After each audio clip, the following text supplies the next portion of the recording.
대장동 부패 게이트의 핵심 인물 김만배가 연루된 대선 공작 사건은 당시 이재명 더불어민주당 대선 후보와 공모하에 이뤄질 가능성이 있기에 대단히 심각합니다.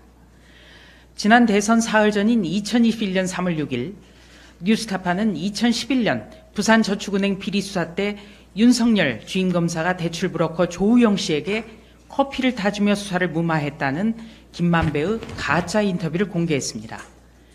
가짜 인터뷰를 6개월 묵혔다가 대선 사흘 전 기사와 녹취록을 보도했습니다.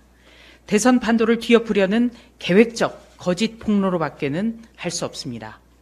더구나 당시 이재명 더불어민주당 대선 후보는 가짜 인터뷰를 그대로 받아 보도한 주요 매체 중 가장 먼저 보도한 경향신문보다 31분이나 빨리 페이스북에 해당 기사를 공유하면서 널리 알려달라고 주문했습니다.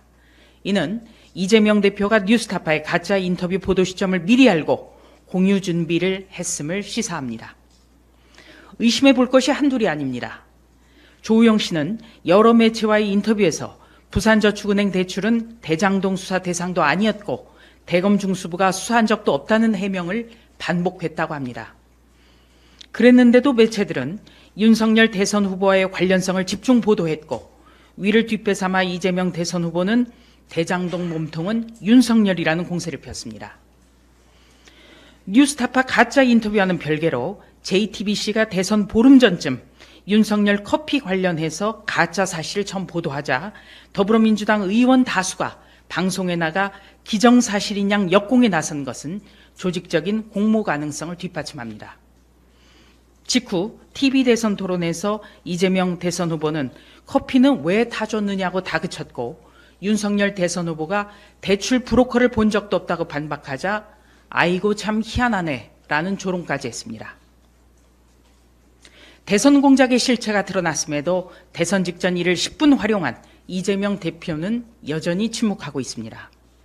지난 대선이 0.7%포인트 차의 박빙 승부로 끝났다는 점에서 자칫 승패를 바꿀 수도 있었습니다. 가짜 인터뷰, 조작된 여론으로 대선 결과를 흔들려 했다면 중대범죄이자 심대한 국기문란입니다. 핵심은 이재명 대표의 개입, 공모 여부입니다. 여러 세력이 가담한 정치 공작의 재발을 방지하고 민주주의에 꽂힌 선거의 공정성을 지키려면 철저한 수사를 통해서 이번 사건의 배후와 공모자 등 전모를 낱낱이 규명하고 엄중히 처벌해야 합니다.